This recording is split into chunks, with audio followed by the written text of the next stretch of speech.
我说，在别人的笔记本上乱写东西可不是什么好习惯哦。如果寻玉手记的上一个名字就是拓行手记呢？啊，在大梦织就的那天，现实成了梦境的材料。在简植入的规则之下，如果有两项矛盾的存在，大梦会尝试自圆其说，而拓行手记也因记录着大梦所容纳不下的内容，变成了一本空白的笔记本。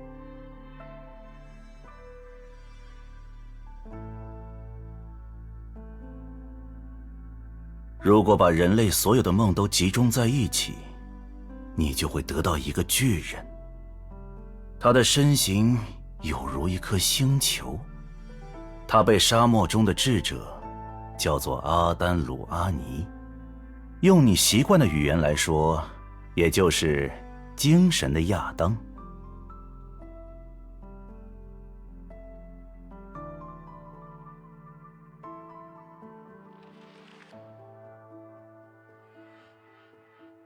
在我的视角下，所谓大梦不过是一个大世界炮更加文雅的说法。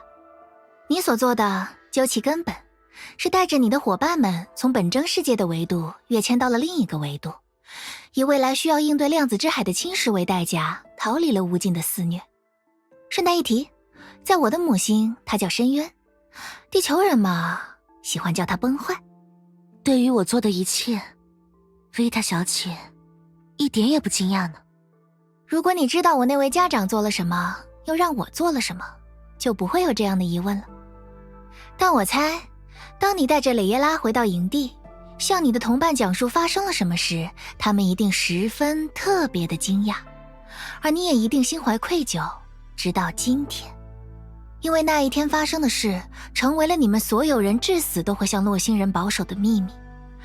你甚至在对梭讲述的故事里，也进行了大量修饰。洛星人根本没有生活在洛星上。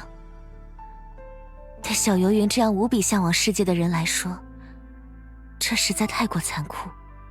从事有益于保存人类的事可算不上残酷，真正残酷的事你早就经历过。就是因为经历过，我才希望他们不必经历。